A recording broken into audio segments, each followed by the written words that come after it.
आखिर मरते हुए द्रौपदी ने किसका नाम लिया था, जिसे सुनकर पांचों पांडव चौंक गए थे। दर्शक बंधु, महाभारत का युद्ध समाप्त हो चुका था। धर्म की विजय हुई थी, परंतु हर विजय अपने साथ एक गहरा शून्य छोड़ जाती है। कुरुक्षेत्र की भूमि, जहां कभी शस्त्रों की गर्जना होती थी, अब वहां शांति थी। पर वह शांति नहीं जो संतोष दे, वह मौन थी जो असंख्य मृतात्माओं की स्मृति से भरी थी। राजा युधिष्ठिर ने राजपाट त्याग दिया था। अब वे अपने चारों भ्राताओं और द्रौपदी के साथ उस अंतिम यात्रा पर निकल पड़े थे जहां से कोई लौटा नहीं करता, मोक्ष की ओर, हिमालय की ओर। सभी धीरे धीरे हिमालय की ओर बढ़ रहे थे। श्वेत पर्वतों की चोटी पर पहुंचना केवल यात्रा नहीं थी, वह आत्मा के शुद्धिकरण की अंतिम परीक्षा थी। और इस यात्रा में साथ थीं वह देवी, जिसने अपने जीवन में अपमान सहा, वनवास झेला, परंतु कभी भी धर्म से विचलित नहीं हुई। वह जो पांचाल की गौरवशाली कन्या थी, वह जो युगों तक आदर्श बनी रहेगी। महारानी द्रौपदी, द्रौपदी जिनकी आंखों ने महलों के वैभव भी देखे थे और वन की तपस्या भी, जिन्होंने कृष्ण को अपना सखा माना और अपने धर्म को जीवन का लक्ष्य। परंतु अब वह क्षण निकट था जब शरीर की सीमाएं आत्मा की उड़ान को मार्ग देने लगती हैं, जब मन मोह और ममता से मुक्त हो जाता है। उन्हीं श्वेत शिखरों की ओर बढ़ते बढ़ते एक क्षण ऐसा आया जब द्रौपदी की गति धीमी हो गई। उनके चरण लड़खड़ाए और फिर वे भूमि पर धीरे से गिर पड़ी, जैसे कोई दीपक अपनी लौ को समर्पित करता है। चारों पांडव पीछे मुड़े। सभी की दृष्टि उस देवी स्वरूप नारी पर पड़ी जिनका जीवन संपूर्ण महाभारत का प्रतिबिंब था। शरीर शांत था, परंतु मुखमंडल पर एक अलौकिक तेज था, जैसे किसी दिव्य रहस्य को प्रकट करने का समय आ गया हो। और तभी उस क्षीण होती हुई स्वर में द्रौपदी ने एक नाम लिया, एक ऐसा नाम जिसे सुनते ही चारों ओर मौन छा गया, एक ऐसा नाम जिसे सुनकर स्वयं पांडव भी अचंभित रह गए। दर्शक बंधु, आज हम इस रहस्य को पूरे विस्तार से जानेंगे कि आखिर वह कौन था जिसका नाम सुनकर पांडव भी चौंक गए थे। दर्शक बंधु, आपका समय नष्ट न करते हुए एक कथा के माध्यम से इस रहस्य को समझते हैं। लेकिन आगे बढ़ने से पहले आपको यह बता दें कि गरुड़ पुराण में साफ साफ कहा गया है, चाहे वह कोई कथा हो या कोई सीख, अगर उसे बीच में छोड़ दिया जाए तो वह पाप की श्रेणी में आता है। इसीलिए मेरा समस्त भाइयों और बहनों से विनम्र निवेदन है कि कृपया इस कथा को अंत तक अवश्य सुनें। और अगर आप एक सच्चे सनातनी हैं तो हमारे चैनल को सब्सक्राइब जरूर करें। साथ ही नीचे जय श्री कृष्ण लिखकर अपना आशीर्वाद और समर्थन देना न भूलें। तो चलिए अब श्री हरि की कृपा से कथा आरंभ करते हैं। बहुत पुराने समय की बात है। नारायणपुर नाम का एक पवित्र गांव था, जहां भगवान की कृपा से बहुत से किसान खेती करके अपना जीवन चलाते थे। इस गांव की धरती इतनी उपजाऊ थी कि पूरा राज्य नारायणपुर की खेती पर निर्भर था। नगर के बड़े बड़े व्यापारी भी इन्हीं किसानों की मेहनत से अपने व्यापार को चलाते थे। उसी गांव में एक भोला भाला, गरीब लेकिन बहुत धर्मात्मा किसान रहते थे, जिनका नाम था दयाल। जैसा नाम वैसा ही उनका स्वभाव, दयालु, प्रेम से भरे हुए। उनके घर में चाहे खुद के लिए कुछ भी ना हो, लेकिन जो भी उनके द्वार आता उसे बिना भोजन कराए विदा नहीं करते थे। उनकी पत्नी लाजवंती भी भगवान में बहुत श्रद्धा रखने वाली, नम्र और परोपकारी स्त्री थीं। उनके घर कोई भी आए, चाहे शत्रु ही क्यों ना हो, वह उसका सम्मान करती थीं। दोनों पति पत्नी जैसे भगवान ने एक दूसरे के लिए ही बनाए हों।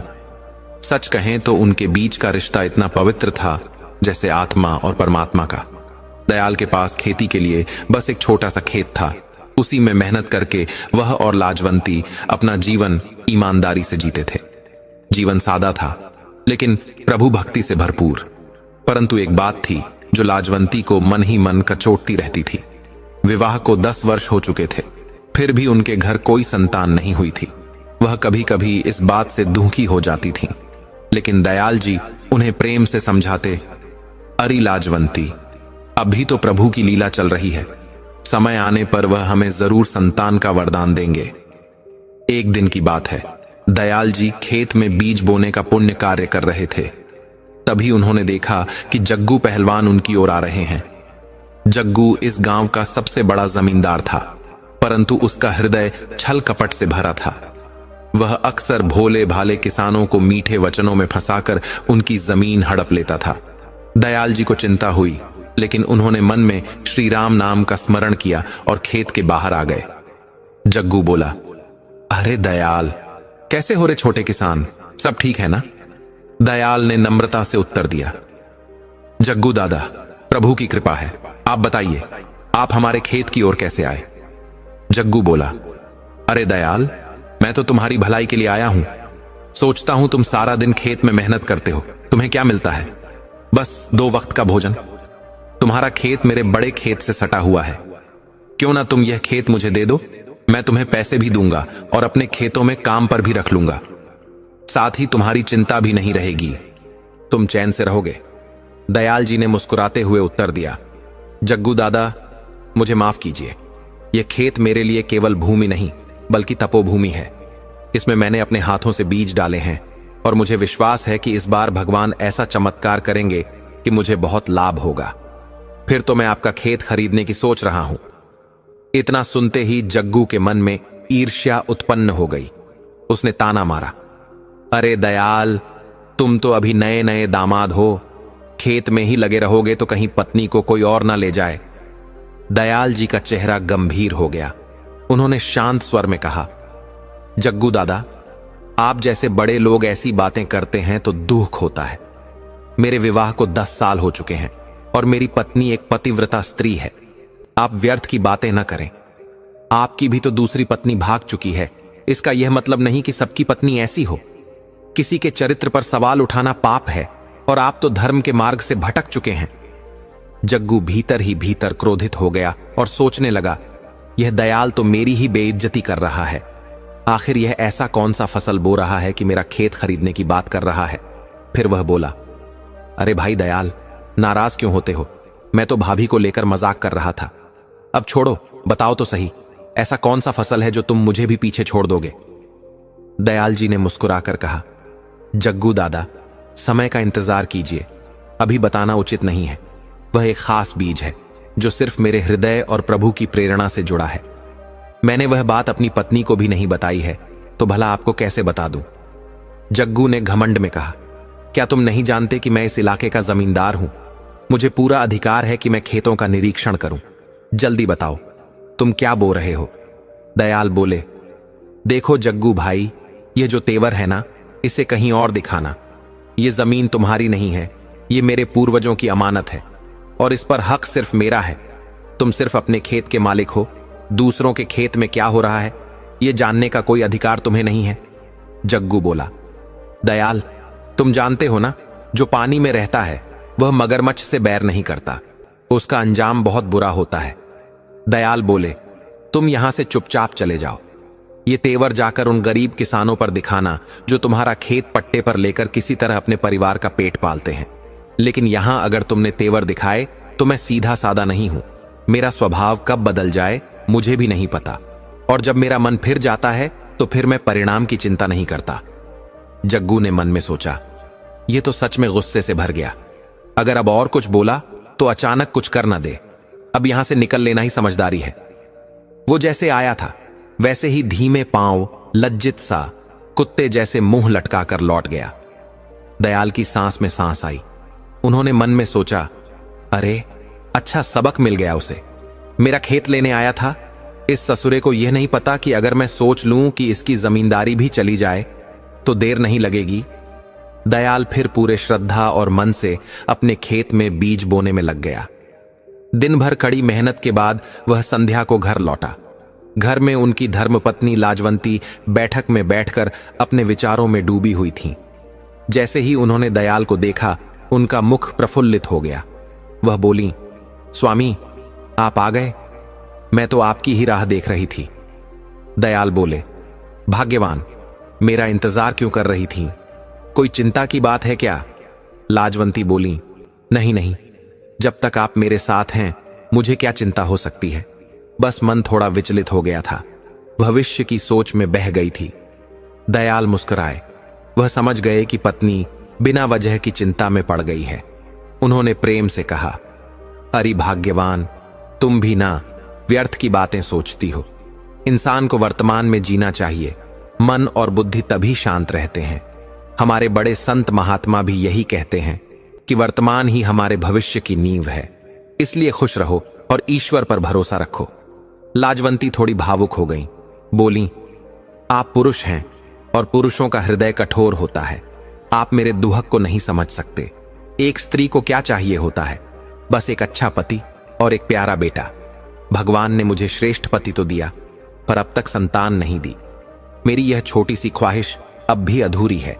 फिर बताइए, चिंता क्यों ना हो। दयाल बोले, अरे भाग्यवान, तुम इस संसार की गहराई नहीं समझती।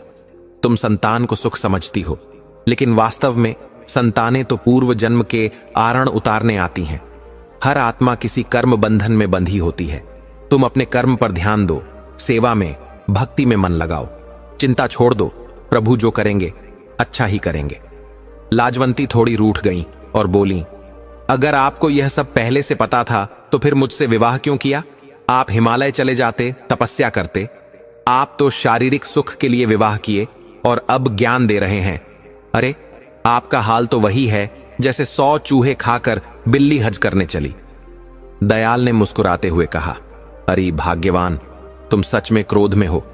अगर मैं केवल देह सुख के लिए विवाह करता तो कब का तुमसे दूर हो गया होता। पर विवाह तो 7 जन्मों का बंधन है। हमारे धर्म में तो विवाह एक तपस्या है, साथ निभाने का नाम है। तुम इसे तर्क में मत घसीटो। लाजवंती बोली, अब मुझसे बहस मत कीजिए, मेरी बात सुनिए ध्यान से। दयाल बोले, बोलो भाग्यवान, मैं मन लगाकर सुनूंगा। लाजवंती बोली, मैंने सुना है कि जो सच्चे संत और तपस्वी होते हैं उनका आशीर्वाद कभी व्यर्थ नहीं जाता। हमारे प्रभु श्री राम भी तो महाराज दशरथ को अर्षियों के आशीर्वाद से ही प्राप्त हुए थे। दयाल बोले, तुम्हारी बात बिल्कुल सत्य है भाग्यवान, लेकिन आज के युग में सच्चे संत मिलना दुर्लभ हो गया है। पहले के संत अपने तप से प्रभु से जुड़ते थे, लेकिन आजकल तो बहुत से लोग सिर्फ वस्त्र पहनकर धर्म का व्यापार करते हैं। उन्हें ईश्वर की महिमा का सच्चा ज्ञान नहीं होता। लाजवंती बोली, स्वामी, आपको शायद यह झात नहीं है, पर आज भी इस धरती पर बड़े बड़े तपस्वी और महात्मा हैं। आप किसी ऐसे संत की खोज करें जिनके आशीर्वाद मात्र से हमें संतान प्राप्त हो जाए। दयाल मन ही मन मुस्कुराए और सोचे, इन देवी स्वरूप स्त्रियों से आज तक कोई नहीं जीत पाया, और मैं तो तुच्छ जीव, इनसे बहस करूं तो जीवन ही अशांत हो जाए। दयाल बोले, भाग्यवान, जैसा आप कहेंगी मैं वैसा ही करूंगा। मैं बहुत शीघ्र ही किसी सच्चे तपस्वी की खोज करूंगा। अब कृपया मेरे लिए भोजन ले आइए, सुबह से भूख लगी है। लाजवंती ने मुस्कुराकर कहा, भोजन तो तैयार है स्वामी, पर पहले आप हाथ मुंह धो लें और आसन पर बैठ जाएं, फिर मैं भोजन परोसती हूं। दयाल जी बैठके में आसन ग्रहण कर प्रभु को स्मरण करते हुए भोजन करने लगे। अगले दिन सुबह दयाल फिर अपने खेत की ओर निकल पड़े, अपने हाथों से फसल की बुवाई करने। वे गांव के बीच से होते हुए खेत जा रहे थे कि अचानक सामने मचकू नाम का एक सज्जन आ खड़े हुए और बोले, अरे भाई दयाल, जरा ठहरो, तुमसे कुछ जरूरी बात करनी है। दयाल ठहर गए और बोले, अरे भाई मचकू, कहो, सब कुशल मंगल तो है ना? मचकू बोले, हाँ हाँ भैया, मेरी तो प्रभु कृपा से सब ठीक है। तुम बताओ, तुम्हारी खेती बाड़ी कैसी चल रही है? दयाल बोले, भाई सब ईश्वर की कृपा है। फसल की बुवाई चल रही है, आधा खेत बो दिया है, आधा बाकी है। आशा है 1-2 दिन में पूरी बुवाई हो जाएगी। मचक्कू बोले, अरे भैया, तुमने कोई मजदूर नहीं रखा क्या? खुद ही मेहनत कर रहे हो? दयाल हंसते हुए बोले, भाई मचकू, पहले कई साल मजदूरों से काम करवाया, पर उनका मन नहीं लगता था। बस जल्दी जल्दी काम कर देते, जिससे उपज भी कम होती थी। अब मैंने निश्चय कर लिया है कि अपने खेत में खुद ही बीज डालूंगा, प्रेम और श्रद्धा से। इससे फसल भी अच्छी होती है और मन भी संतुष्ट रहता है। अच्छा ये बताओ, तुमने मुझे क्यों रोका? मचकू गंभीर स्वर में बोले, भाई दयाल, बात कुछ गंभीर है। तुम तो जानते ही हो जमींदार जग्गू को। दयाल बोले, हां भाई, जानता हूं उस ससुरे को। अब आगे कहो। मचकू बोले, कल मैं अपने खेत से लौट रहा था। रास्ते में मैंने देखा कि जग्गू अपने एक चापलूस के साथ बातें कर रहा था। मैं चुपचाप खड़ा हो गया और उनकी बातों को सुनने लगा। दयाल बोले, क्या कह रहा था वह?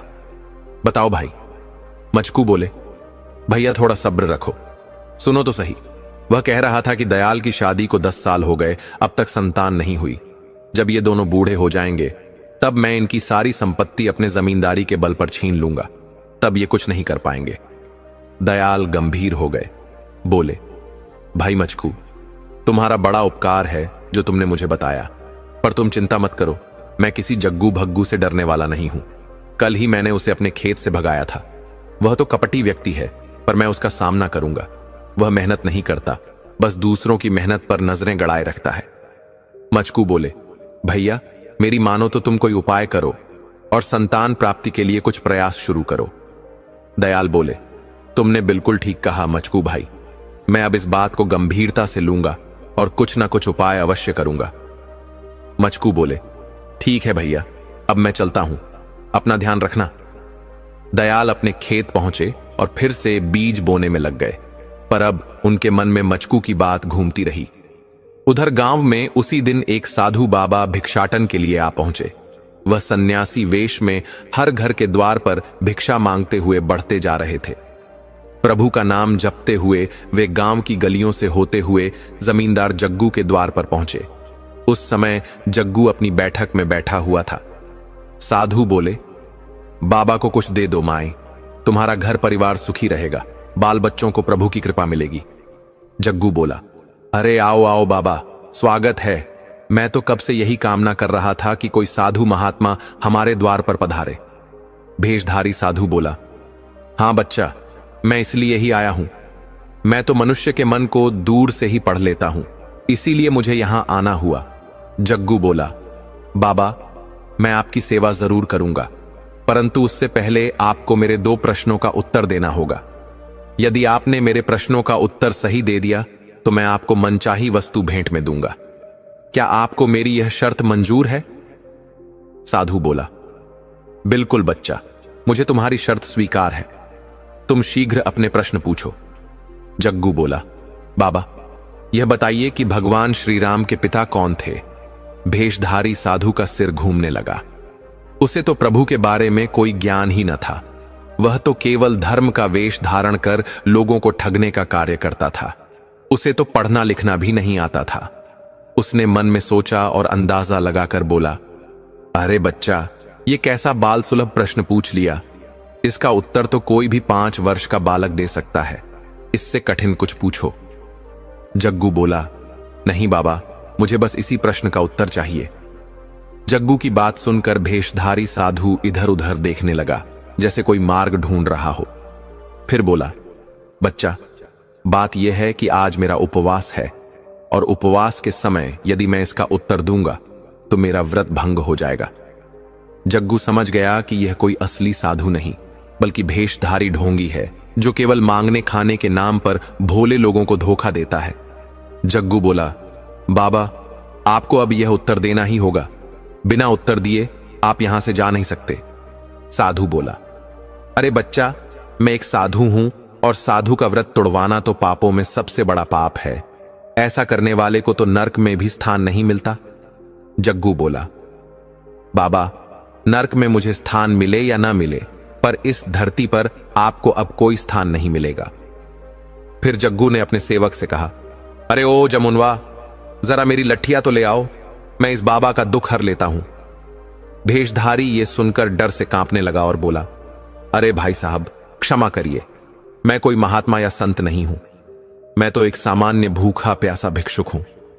आप मुझसे मारपीट करके क्या प्राप्त कर लेंगे? जग्गू बोला, मैं तो कुछ भी नहीं, लेकिन इस गांव के लोगों को तुझ जैसे ठग से बचाऊंगा। तू साधु के नाम पर कलंक है, सच्चे संतों की बदनामी करता है। अभी तेरी धोती खोलकर तेरी सच्चाई सबको दिखा दूंगा। तभी जग्गू का सेवक धीरे से उसके कान में बोला, मालिक, इससे हमारा क्या लेना देना, इसे वहां भेज दीजिए जहां आपका शत्रु रहता है, वहीं जाकर ये जो ठगी करेगा उससे हमें ही लाभ होगा। जग्गू बोला, अरे हां, तुमने तो बिल्कुल सही कहा। इस समय हमारा सबसे बड़ा विरोधी दयाल है, उसके घर इस समय केवल उसकी पत्नी होगी, इस ढोंगी को वहां भेज देते हैं। फिर जग्गू बोला, अरे ओ भेषधारी बाबा, हम तुम्हें एक शर्त पर छोड़ेंगे। तुम हमारे बताए व्यक्ति के द्वार पर जाना और वहां जो कुछ कर सको कर लेना, लेकिन उसके बाद इस गांव में कभी वापस मत आना। भेषधारी साधु बोला, अरे भैया, जैसा आप कहेंगे मैं वैसा ही करूंगा। जग्गू ने उस ढोंगी को दयाल के घर भेज दिया और उसके बारे में सारी जानकारी भी दे दी। भेषधारी साधु चलते चलते दयाल के दरवाजे पर पहुंचा। वहां पहुंचते ही उसने ऊंचे स्वर में पुकारा, अलख निरंजन बच्चा, अलख निरंजन। अंदर से दयाल की पत्नी लाजवंती बाहर आईं। उन्होंने दरवाजे पर एक साधु को देखा तो उनका हृदय आनंद से भर उठा। वे मन ही मन सोचने लगीं, हे प्रभु, अभी कल ही मैंने स्वामी से कहा था कि किसी संत की खोज करें और आज स्वयं संत हमारे द्वार पर पधार गए। प्रभु की महिमा अपरंपार है। प्यासे के पास कुआं चला आया। लाजवंती बोली, महात्मा जी, आपके पावन चरणों में प्रणाम है। कहिए, मैं आपकी क्या सेवा कर सकती हूं? भेषधारी साधु बोला, बच्चा, तू मेरी क्या सेवा करेगी? मैं तो रमता जोगी, बहता पानी हूं। मुझे सेवा की आवश्यकता नहीं है। मैं तो तेरे भले के लिए आया हूं। लाजवंती बोली, माफ कीजिएगा बाबा, मेरा कहने का अभिप्राय यह नहीं था। मैं तो गरीब गृहिणी हूं, आपकी क्या सेवा कर सकती हूं? परंतु मेरे घर भोजन पानी है, इसी कारण पूछ लिया।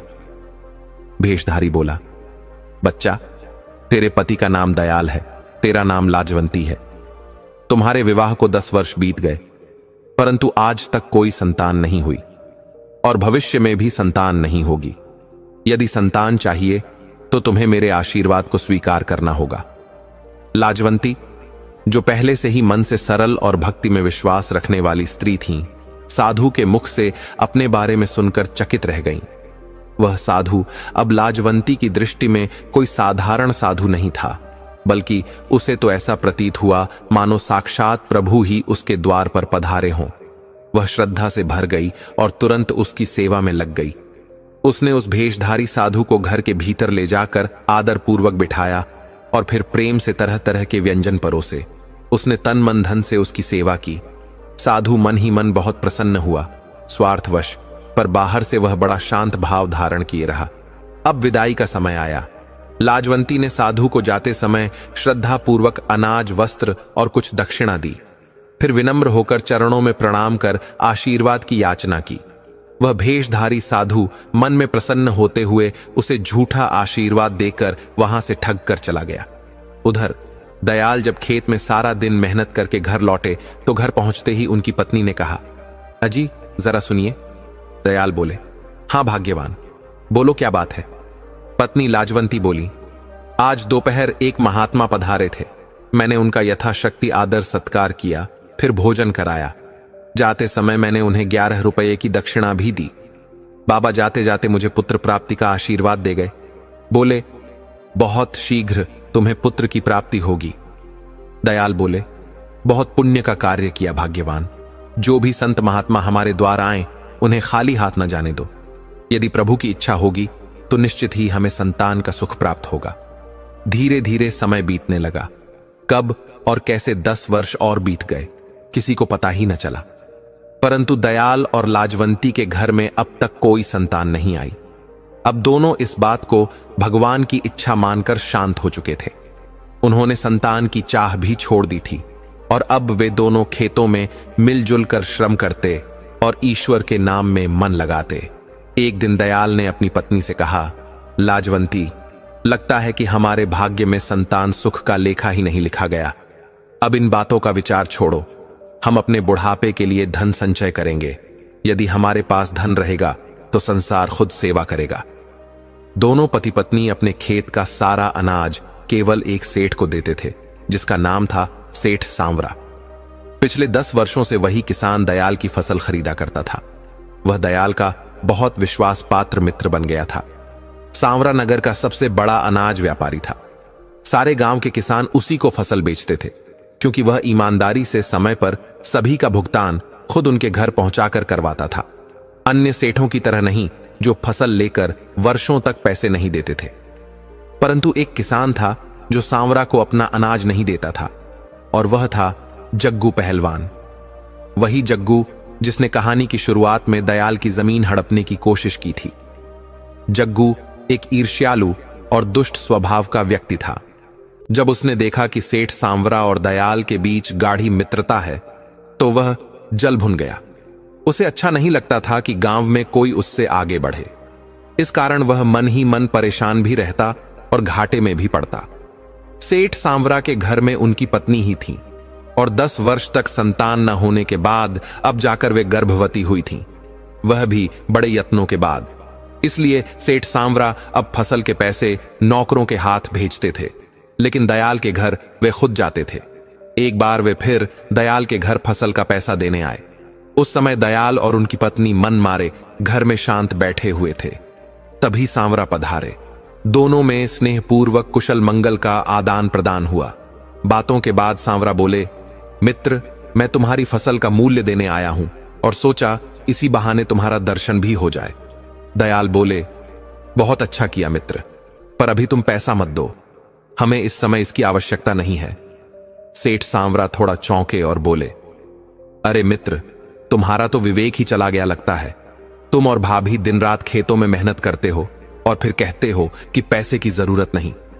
दयाल शांत स्वर में बोले, मित्र, तुम समझे नहीं, हमें सच में अभी पैसों की आवश्यकता नहीं है।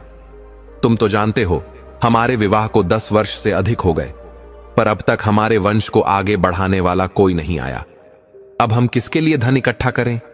तुम हमारे पैसे अपने पास सुरक्षित रखो और जब हमारा बुढ़ापा आए तब हमें लौटा देना। सांवरा बोले, मित्र, वो सारे धन तुम्हें जब जरूरत हो मैं तुरंत दे दूंगा, पर जो तुम्हारी कथा है वह मेरी जीवन कथा से बहुत मिलती जुलती है। दरअसल मुझे भी विवाह किए 10 वर्ष हो गए थे, परंतु उन 10 वर्षों में प्रभु ने संतान का सुख नहीं दिया।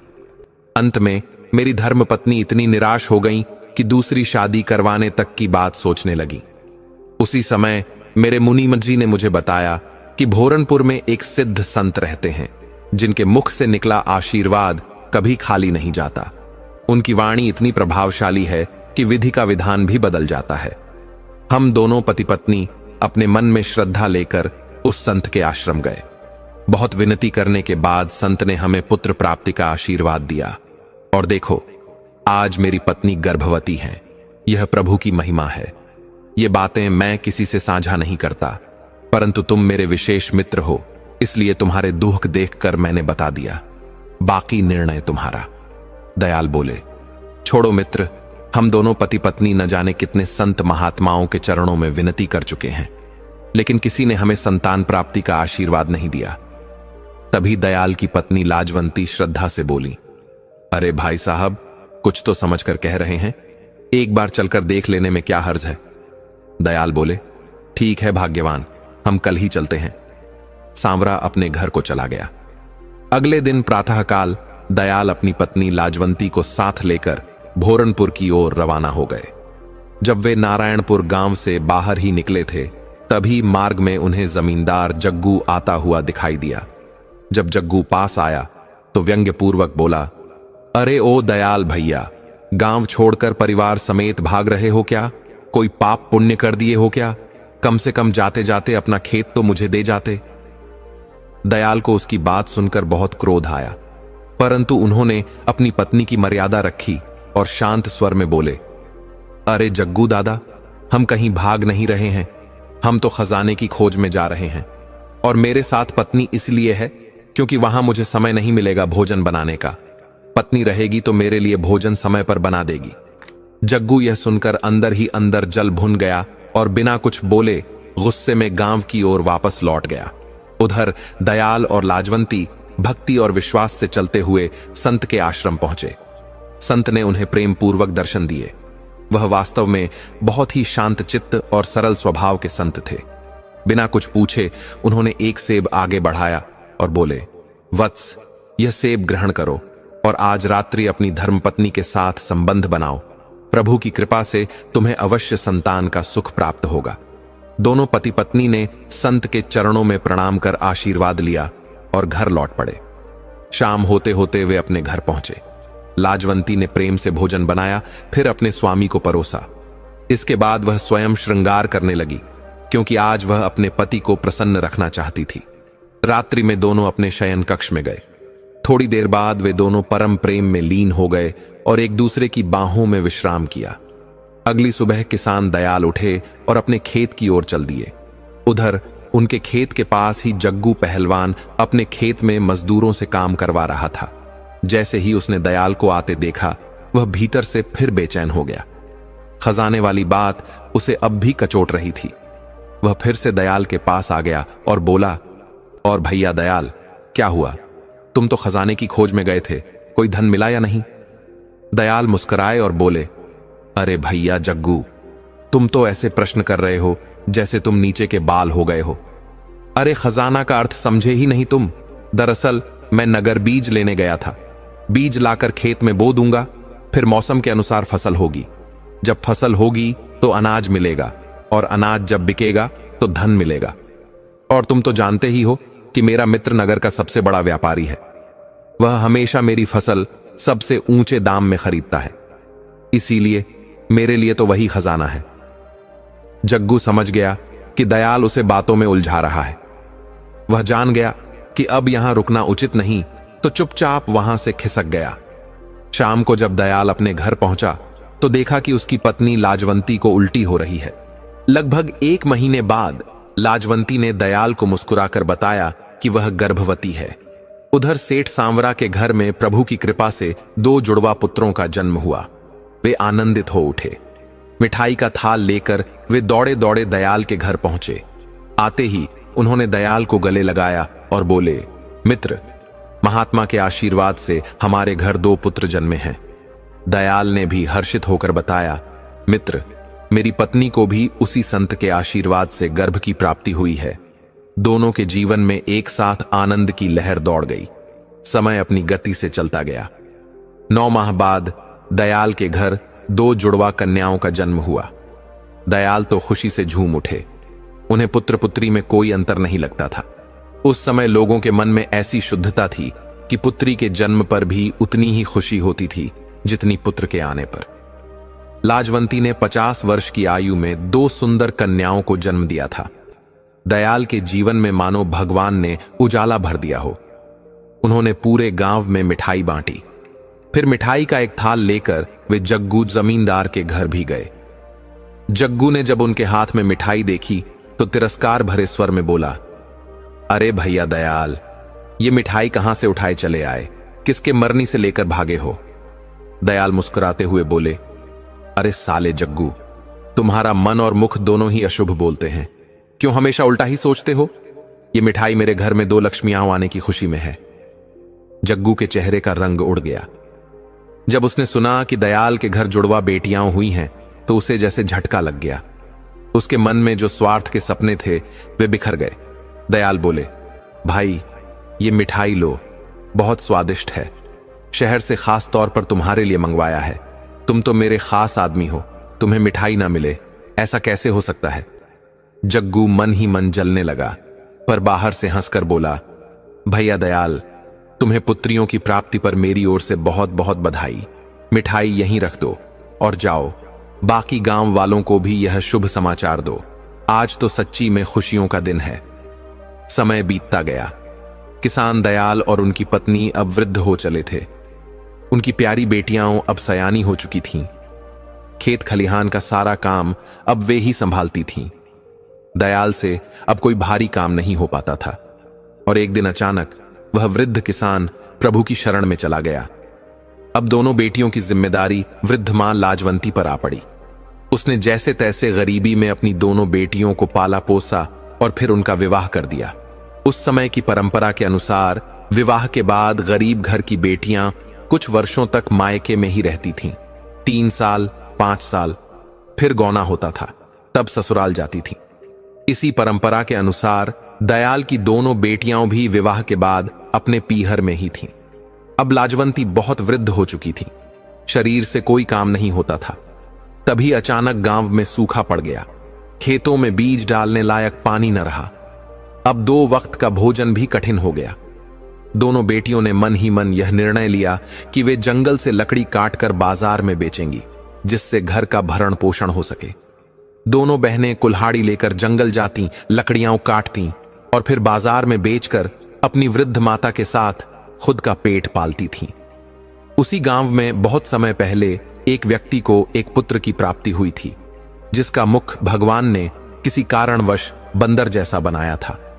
उस अज्ञानी पिता ने उसे सच्चा बंदर समझकर जंगल में छोड़ दिया था, परंतु जिसे भगवान नहीं चाहते उसका बाल भी बांका नहीं होता।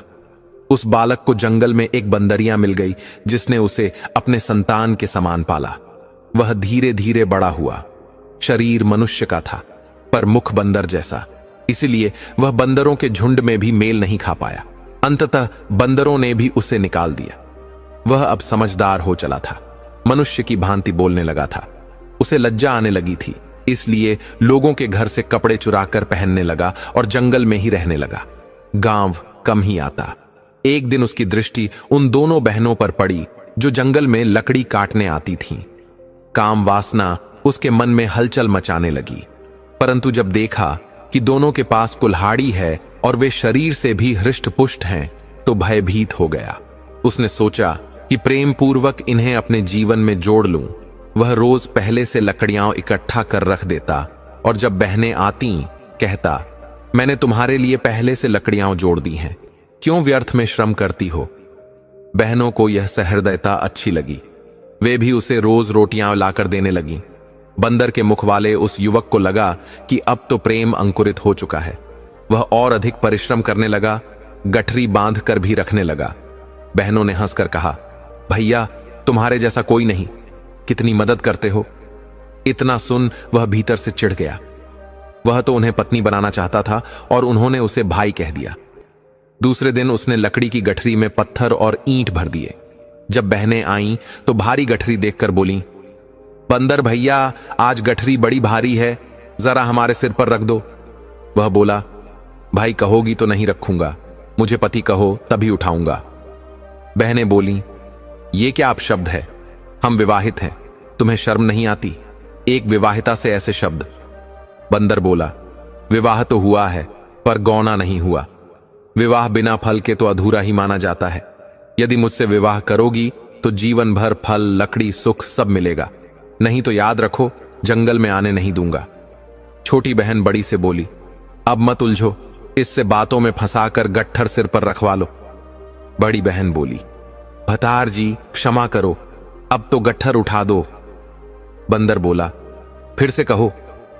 लड़की ने दोहराया। बंदर को मजा आने लगा। उसने यह शब्द कई बार कहलवाया, तब जाकर गठरी उठाई। बहनों ने सोचा, चलो इससे पीछा तो छूटा, लेकिन यह क्या। बंदर उनके पीछे पीछे चलने लगा। उन्होंने पूछा, कहां चले। बंदर बोला, पति तो पत्नी के साथ ही रहता है, अब तुम्हारे साथ ही रहूंगा। बहनें बोली, हमें क्यों बदनाम करना चाहते हो। बंदर बोला, तो मान रही हो कि पत्नी नहीं हो, फिर मेरी लकड़ी वापस करो। छोटी बहन बोली, अभी इससे ना उलझ, कहीं सारा गट्ठर ना फेंक दे। दोनों बहनें उसे घर तक लाईं और बोली, दरवाजे पर बैठो, हम लकड़ी बेचकर आते हैं। जब टाल वाले ने गठरी खोली तो उसमें ईंट पत्थर देख बहुत नाराज हुआ। कहा, अब कभी इधर मत आना, हमें धोखा दिया है। बहनें दुखी होकर घर लौटी। मन में बहुत क्रोध था। बोली, आओ पतिदेव, बाहर क्यों बैठे हो, भीतर चलो, आज सुहागरात मनाते हैं। बंदर को जैसे स्वर्ग मिल गया हो। अंदर गया। दोनों ने पहले प्रेम से बात की, फिर उसके हाथ पैर बांधकर उसकी धर्म से परे इच्छा पर कड़ी सजा दी। जमकर पिटाई की। वह हाथ जोड़ता रहा, मुझे क्षमा करो बहन, अब गलती नहीं होगी, मैं तो यह जंगल भी छोड़ दूंगा। बहनें बोली, तुझ पर भरोसा नहीं, तूने हमारी मेहनत की कमाई पर लात मारी, अब तुझे मदारी को बेचेंगे। संजोग से गांव में मदारी आया हुआ था। वे उसे 10 रुपए में बेच आईं। अब उन्हें राहत मिली। हालांकि वह पूरी तरह बंदर नहीं था, लेकिन बोलता इंसान की तरह था, जिससे मदारी को भी बहुत लाभ हुआ। वह उसे लेकर दूर नगर चला गया। समय बीता। दोनों बहनें अपने ससुराल चली गईं और सुखपूर्वक जीवन बिताने लगीं। दर्शक बंधु, अब हम इस कथा से उन 3 सीख को जानेंगे जो गीता में भगवान श्री कृष्ण से कही थीं। 1. कर्म करो, फल की चिंता मत करो। गीता अध्याय 2 श्लोक 47। कथा में दोनों बहनों ने पिता की मृत्यु और मां की वृद्धावस्था के बाद भी हार नहीं मानी। वे जंगल से लकड़ी काटती रहीं, कठिन परिस्थितियों में भी मेहनत करती रहीं। भगवान श्री कृष्ण अर्जुन से कहते हैं, तेरा अधिकार केवल कर्म करने में है, फल पर नहीं। जैसे दोनों बहनों ने बिना फल की चिंता किए अपना कर्म सेवा, परिश्रम किया। यही श्री कृष्ण का मार्ग है। 2. काम और क्रोध नरक के द्वार हैं। गीता अध्याय 16 श्लोक 21। कथा में बंदरमुख युवक काम वासनाओं में बह गया। जब उसकी इच्छा पूरी नहीं हुई तो उसने क्रोधवश बहनों से बदला लेने की कोशिश की। उसने लकड़ी में ईंट पत्थर भर दिए, उनका नुकसान किया। श्री कृष्ण कहते हैं, काम, वासना, क्रोध और लोभ ये 3 नरक के द्वार हैं, आत्मा का विनाश करते हैं। बंदरमुख युवक भी इन्हीं द्वारों से गुजरा और अंत में अपमान, पीड़ा और दंड का पात्र बना। 3. सत्कर्म करने वाले को ईश्वर का साथ मिलता है। गीता अध्याय 3 श्लोक 19। कथा में दोनों बहनों ने मेहनत, प्रेम और धैर्य का मार्ग नहीं छोड़ा। उन्होंने अपने स्वार्थ से नहीं, परिवार के कर्तव्य से प्रेरित होकर हर संकट का सामना किया और अंततः उन्होंने गलत का डटकर मुकाबला भी किया। भगवान श्री कृष्ण कहते हैं, जो मनुष्य बिना आसक्ति के कर्तव्य करता है वह परमात्मा को प्राप्त करता है। इन बहनों ने यही किया और अंत में उन्हें संघर्ष के बाद शांति और सुख प्राप्त हुआ। दर्शक बंधु, यह कथा अभी यही समाप्त नहीं होती। अब हम आपको उस रहस्य से परिचित कराने जा रहे हैं जिसमें यह प्रश्न उठता है कि द्रौपदी, जो न केवल पांडवों की पत्नी थीं बल्कि एक सती, एक त्यागमयी नारी थीं, वह द्रौपदी अपने ही पतियों को मारना क्यों चाहती थीं? यह विचार भी अपने आप में विचलित कर देने वाला है, क्योंकि वह द्रौपदी, जिनकी गणना पंचकन्याओं में होती है, जिन्होंने अपने पतिव्रत धर्म को जीवन का सर्वोच्च व्रत माना, वह इतनी कठोर सोच कैसे रख सकती थीं? क्या कोई गहरी पीड़ा थी? कोई ऐसा रहस्य था जो आम दृष्टि से छिपा रह गया? क्या यह कोई वैर विरोध था या फिर एक ऐसा अधूरा न्याय जिसे केवल आत्मा ही अनुभव कर सकती है? और जब महाभारत का भयानक युद्ध हुआ तब भी पांडवों की रक्षा कैसे हुई? यह सब जानना आवश्यक है। तभी उस पीड़ा का, उस तप की अग्नि का और द्रौपदी के आक्रोश का संपूर्ण बोध हो सकता है। आपसे विनती है कि इस रहस्यमय प्रसंग को अंत तक आत्मसात करें। यह कथा केवल घटना नहीं अपितु आत्मा की पुकार है। तभी आप जान पाएंगे कि द्रौपदी अपने ही पतियों को मारने का विचार क्यों करने लगी। यदि आप हमारे चैनल के नए साधक हैं और आपने अभी तक हमारे इस आध्यात्मिक पथ पर साथ नहीं जोड़ा है, तो हम आग्रह करते हैं कि हमारे चैनल को अवश्य सब्सक्राइब करें ताकि इस दिव्य ज्ञान की ज्योति सबसे पहले आप तक पहुंचे। अब आइए इस गूढ़ प्रसंग की ओर आगे बढ़ते हैं। समय द्वापर युग का है, वही काल जब धर्म और अधर्म की रेखा धुंधली हो चुकी थी। जब द्रौपदी का अवतरण हुआ, वह द्रौपदी जो यज्ञ से उत्पन्न हुई थीं, राजा द्रुपद की पुत्री थीं और यज्ञ से उत्पन्न होने के कारण उन्हें यज्ञसेनी कहा गया। ये केवल एक स्त्री नहीं थीं, यह थीं महाकाली का रूप, यह थीं जगदम्बा का अवतार, जो भीतर से अग्निरूपी थीं, तेजस्विनी थीं और उन्हीं के भीतर समाहित था न्याय का प्रबल संकल्प। वे द्रौपदी जो थीं वे साधारण नहीं थीं, वह शक्ति का, प्रतिशोध का और करुणा का समागम थीं। और फिर वह समय आया जब 5 पांडवों को 12 वर्ष का वनवास और 1 वर्ष का अज्ञातवास सहना पड़ा। उस समय वे अपनी माता कुंती और द्रौपदी के साथ वन में निवास कर रहे थे और वहीं वन की तप्त भूमि पर द्रौपदी की आत्मा धीरे धीरे अपनी पीड़ा में जल रही थी। यह कथा वहीं से आरंभ होती है। एक दिन वह घड़ी आई जब 5 पांडवों को यह ज्ञात हुआ कि राजा द्रुपद के यहां द्रौपदी का स्वयंवर आयोजित हो रहा है। उस समय पांडव अज्ञातवास में थे और अपने असली स्वरूप में नहीं बल्कि ब्राह्मणों के वेश में छिपे हुए जीवन बिता रहे थे। वही वेश धारण करके वे राजा द्रुपद के दरबार में स्वयंवर में सम्मिलित होने पहुंचे। उस दिव्य सभा में श्री कृष्ण भी उपस्थित थे। वे भली भांति जानते थे कि ये छद्म वेश में आए ब्राह्मण वास्तव में कौन है। स्वयंवर की शर्त अत्यंत कठिन थी।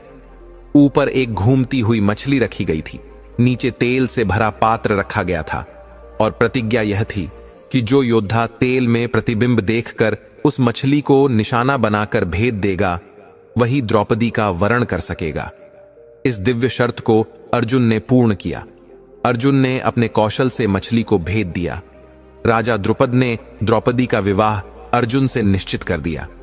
द्रौपदी को संग लेकर 5 पांडव माता कुंती के पास पहुंचे। उस समय माता कुंती किसी कार्य में व्यस्त थीं पांडवों ने उत्साहपूर्वक आवाज दी, मां देखिए, हम कुछ लेकर आए हैं। माता ने बिना देखे और जाने यह मान लिया कि रोज की तरह कुछ खाने योग्य वस्तु लाए होंगे। सहज ही कह बैठी, बेटा, जो भी लाए हो आपस में बांट लो, सब मिलकर खा लो। यह वचन सुनते ही अर्जुन स्तब्ध रह गए। उन्होंने माता से कहा, मां, आपने यह क्या कह दिया? जो हम लाए हैं वह कोई वस्तु नहीं, एक स्त्री है, और वह भी मेरी पत्नी द्रौपदी। हम कैसे इसे पांचों बांट सकते हैं? यह तो धर्म के भी विरुद्ध है, मर्यादा के भी। माता कुंती क्षण भर को निःशब्द हो गईं।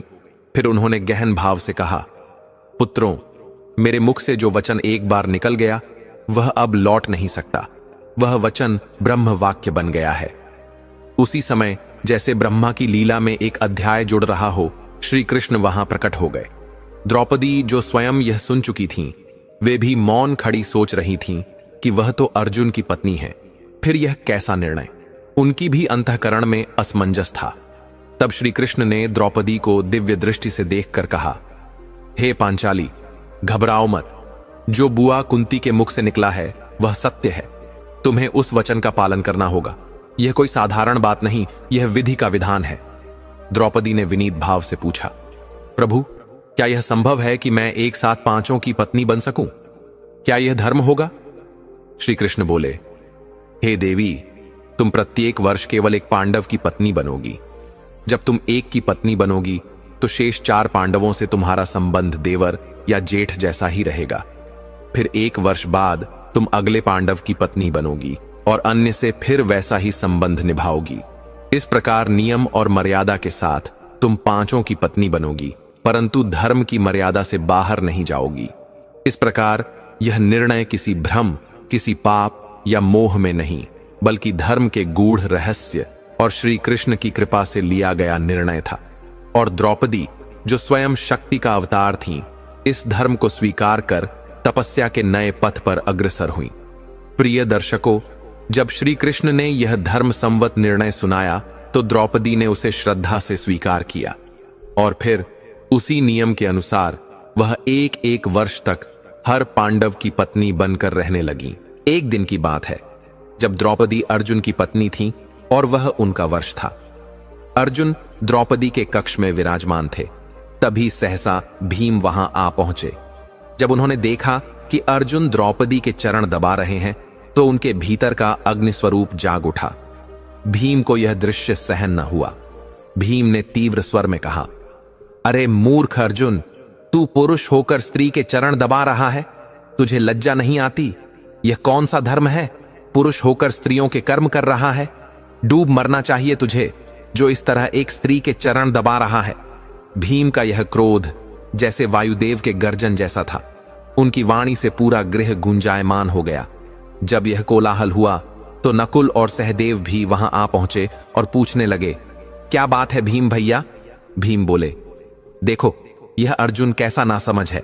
स्त्री के चरण दबा रहा है और उसे तनिक भी लज्जा नहीं आती। यह कार्य एक वीर के योग्य नहीं है। तभी वहां धर्मराज युधिष्ठिर भी उपस्थित हुए।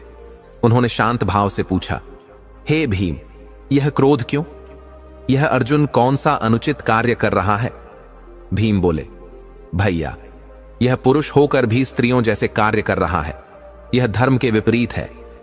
धर्मराज युधिष्ठिर ने शांत भाव से उत्तर दिया, भीम, इसमें क्या अनुचित है? यदि पत्नी श्रमित हो, थकी हो, तो उसका पति यदि प्रेम पूर्वक उसके चरण दबाए तो इसमें कोई अधर्म नहीं। यह सेवा है, यह करुणा है, यह धर्म का ही एक रूप है। परंतु युधिष्ठिर की बात सुनकर भीम का क्रोध शांत नहीं हुआ।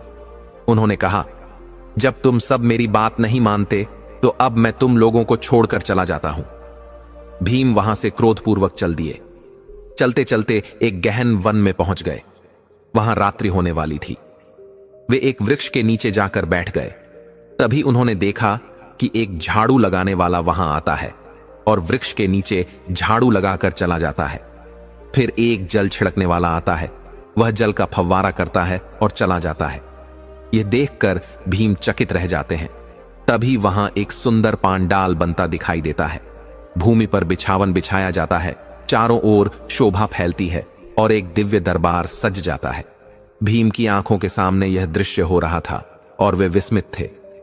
कुछ ही क्षणों में वहां 300 कोटि देवगण प्रकट हो जाते हैं और फिर स्वयं भगवान श्री कृष्ण वहां उपस्थित हो जाते हैं। ब्रह्मा, विष्णु और महेश त्रिदेव भी वहां विराजमान हो जाते हैं। यह दृश्य किसी दिव्य लीला से कम नहीं था और भीम एक गहन सत्य के साक्षी बनने जा रहे थे। कुछ समय पश्चात द्रौपदी भी वहां पहुंचती हैं, हाथ में खड्ग लिए हुए। उनके नेत्र क्रोध से लाल हैं, स्वर अग्निमय। वह श्री कृष्ण से कहती हैं, कृष्ण, तुमने मुझसे वचन दिया था कि पांडवों का रक्त मुझे मिलेगा जिससे मेरा खप्पर भर सके, और मैं सबसे पहले भीम को मारना चाहती हूं, क्योंकि उसे मारकर मैं अपना आधा खप्पर तो भर ही लूंगी। भगवान श्री कृष्ण ने शांत भाव से कहा, हे देवी, आप तो स्वयं आदि शक्ति हैं, जगदम्बा हैं। आपके वचनों को कैसे टाला जा सकता है? परंतु आप थोड़ी प्रतीक्षा कीजिए। क्रोध में इतनी शीघ्रता उचित नहीं।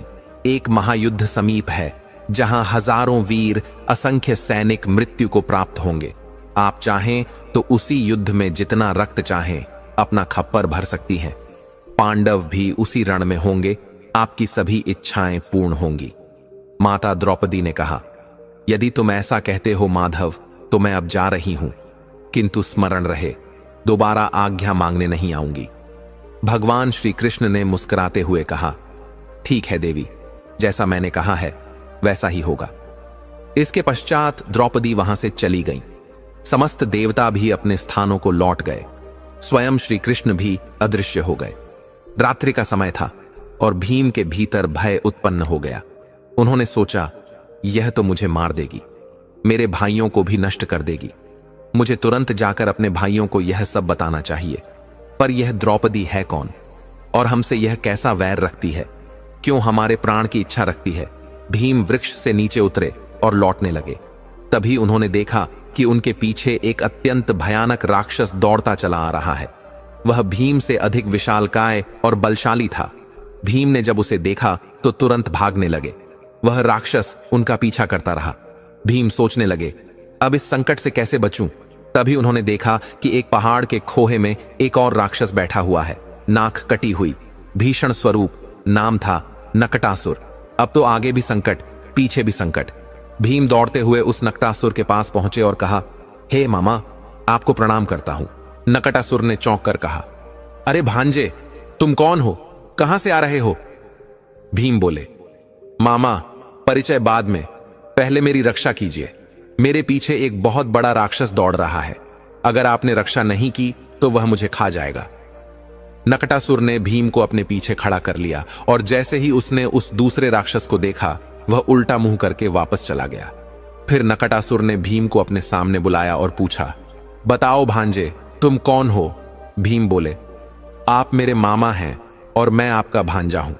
मेरा परिचय बाद में दूंगा, पहले मुझे बताइए, आपकी नाक कैसे कट गई? नकटासुर ने कहा, भांजे, क्या बताऊं?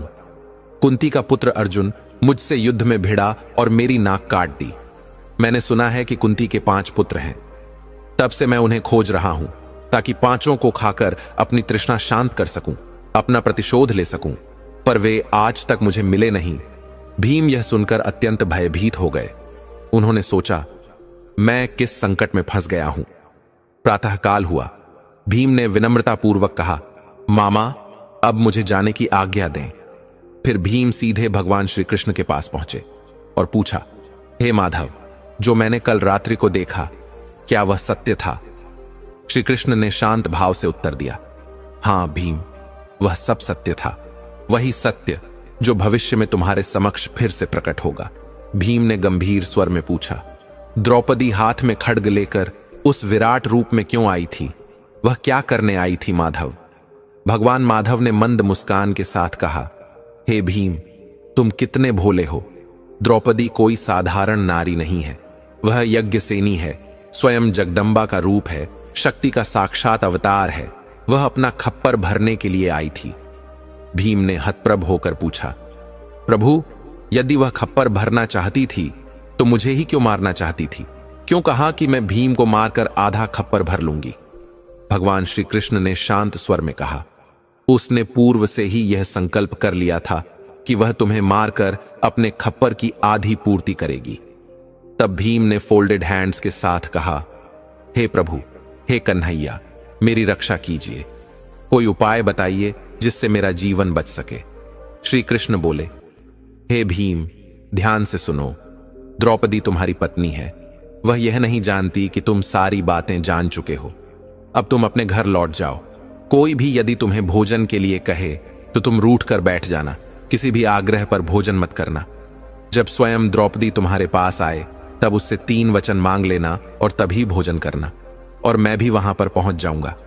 इसी उपाय से तुम्हारी रक्षा होगी। भीम ने कहा, माधव, जैसी आपकी आज्ञा। फिर भीम वहां से लौटे और अपने भवन में पहुंचे। सबसे पहले माता कुंती आई और उनका हाल चाल लिया। फिर कहा, पुत्र, भोजन कर लो। लेकिन भीम ने विनम्रता से मना कर दिया। थोड़ी देर बाद धर्मराज युधिष्ठिर स्वयं आए।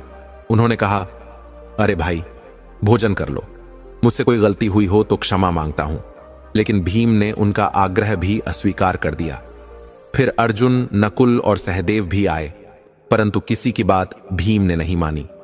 अंततः द्रौपदी स्वयं सज धज कर वहां पहुंची और प्रेम पूर्वक कहा, आप क्यों रूठे हैं? कृपया भोजन कर लीजिए। भीम ने गंभीर स्वर में कहा, भोजन तो कर लूंगा, लेकिन पहले आपसे वचन चाहता हूं कि जो मैं मांगूं वह आप देंगी। द्रौपदी ने सोचा, भीम तो भोजन प्रेमी है। सूर्यदेव का दिया पत्र भी मेरे पास है, जिससे जो चाहूं बना सकती हूं। वह जरूर कोई विशेष व्यंजन ही मांगेगा। उन्होंने वचन दे दिया। तब भीम बोले, हे देवी, मैं विनती करता हूं कि आप मेरे 5 भाइयों को और स्वयं मुझे अभयदान दें। हमें न मारें। आपने वचन दे दिया है, कृपा करके उसका पालन करें। द्रौपदी कुछ क्षण शांत रही, फिर कहा, ठीक है, आज से तुम्हें और तुम्हारे भाइयों को नहीं मारूंगी। तुम सब अभय हो, अमर हो जाओ। दर्शक बंधु कथा अभी यहीं खत्म नहीं होती। अभी हम ये भी जानेंगे कि मरते हुए द्रौपदी ने आखिर किसका नाम लिया, जिसे सुनकर पांडव चौंक उठे। दर्शक बंधु, महाभारत का युद्ध समाप्त हो चुका था। धर्म की विजय हुई थी, अधर्म का अंत हो चुका था। श्री कृष्ण अपने लोक में लौट चुके थे। द्वारका डूब चुकी थी और युधिष्ठिर, धर्मराज अब जान चुके थे कि इस धरती पर अब कोई और कार्य शेष नहीं है। वह समय था विरक्ति का, संन्यास का, सब कुछ छोड़ देने का। पांडवों ने सिंहासन त्याग दिया। राज्य, वैभव, सम्मान सब पीछे छूट गया। अब केवल एक यात्रा शेष थी, मोक्ष की ओर। 5 पांडव और द्रौपदी 6 जीवन रूप एक आत्मा की खोज में निकल पड़े हिमालय की ओर। बर्फीली हवाएं थीं, पत्थरदार रास्ते थे, पर उन सब के पार एक आंतरिक शांति थी। द्रौपदी भी साथ थीं, जिनके जीवन की पीड़ा अब केवल मौन थी, जो साक्षात स्त्रीत्व का प्रतीक बन चुकी थी। उन्होंने बहुत कुछ सहा था, चीरहरण, वनवास, अपमान, अकेलापन। उन्होंने अपनों से न्याय मांगा और परायों से अपमान, पर वे डटी रहीं, धर्म की राह पर, कृष्ण की स्मृति में। परंतु अब समय उनके अंतिम क्षणों का था। जब हिमालय की ऊंचाइयों की ओर यह कारवां आगे बढ़ा, तब एक मोड़ पर द्रौपदी के चरण डगमगाने लगे। उनकी देह कांप उठी और फिर जैसे कोई दीपक धीरे धीरे अपनी लौ को समर्पित करता है, द्रौपदी भूमि पर गिर पड़ी। 4 पांडव पीछे मुड़े। उन्होंने देखा, उनकी धर्मपत्नी, उनके साथ हर दुख सुख में रही वह स्त्री अब अंतिम सांसें ले रही थी। युधिष्ठिर ने शांत भाव से सब देखा, क्योंकि वह जान गए थे कि यही विधि का विधान है। लेकिन अर्जुन, नकुल, सहदेव और भीम, वे सब भीतर से टूटने लगे। द्रौपदी लेटी थीं, उनका मुखमंडल शांति से दमक रहा था। आंखें बंद थीं, लेकिन अधरों पर जैसे कोई रहस्य अटका हुआ था। तभी उन्होंने अपनी आंखें खोली और बहुत धीमे मध्यम स्वर में एक नाम लिया, कर्ण। चारों ओर सन्नाटा छा गया। भीम स्तब्ध रह गए। अर्जुन के नेत्र फैल गए। सहदेव और नकुल एक दूसरे की ओर देखने लगे। युधिष्ठिर की भौहें एक बार फिर तन गईं। कर्ण का नाम, वह कर्ण जो जीवन भर उनका प्रतिद्वंद्वी रहा, वह कर्ण जो कौरवों के साथ खड़ा रहा, वह कर्ण जिसे युद्ध में अर्जुन ने मारा था। द्रौपदी ने जीवन के अंतिम क्षणों में उसी का नाम लिया।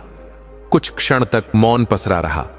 फिर द्रौपदी के अधरों से अंतिम वाक्य निकले, मैंने कभी उस पुरुष को नहीं समझा जिसके लिए मैं एक अग्नि में जली स्त्री नहीं, बल्कि केवल एक दानवों के पक्ष की रानी थी। पर वह फिर भी मेरे सम्मान के लिए लड़ा। कर्ण, जिसे मैंने जीवन भर ठुकराया, पर जिसने मुझे कभी अपमानित नहीं किया, जिसने मेरे लिए कभी कोई कठोर वचन नहीं कहा और जो सच्चे अर्थों में मेरे योग्य था। पांचों पांडव अब निःशब्द थे। द्रौपदी ने आंखें मूंदी और फिर शांति से अपनी अंतिम सांस ली। वह स्त्री जिसे युगों तक केवल 5 पतियों की पत्नी कहकर देखा गया, जिसे न्याय, त्याग और धर्म की मूर्ति कहा गया, उसने अपने जीवन के अंतिम क्षण में वह नाम लिया जिसे युगों तक न समझा गया, न स्वीकारा गया। कर्ण।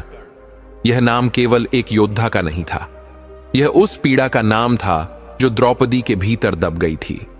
यह उस पश्चाताप का नाम था जो कभी मुख से नहीं निकला, और यह उस प्रेम का नाम था जो कभी जन्म ही नहीं ले सका।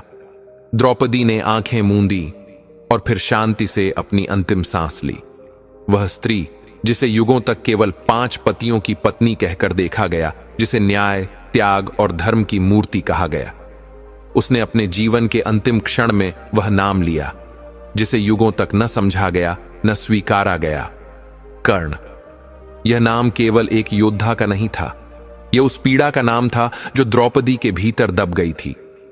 यह उस पश्चाताप का नाम था जो कभी मुख से नहीं निकला, और यह उस प्रेम का नाम था जो कभी जन्म ही नहीं ले सका। यह कथा केवल महाभारत की नहीं, यह उस स्त्री की कथा है जो जीवन भर धर्म निभाती रही, पर अंत में सत्य को स्वीकार कर गई। अगर यह कथा आपके हृदय को छू गई हो तो हमारे साथ जुड़िए। ऐसी ही अनसुनी, अद्भुत और भावनाओं से भरी पौराणिक कहानियों के लिए अभी सब्सक्राइब करें और घंटी के चिन्ह को जरूर दबाएं ताकि हर अगली कथा सीधे आपके हृदय तक पहुंचे। जय श्री कृष्ण।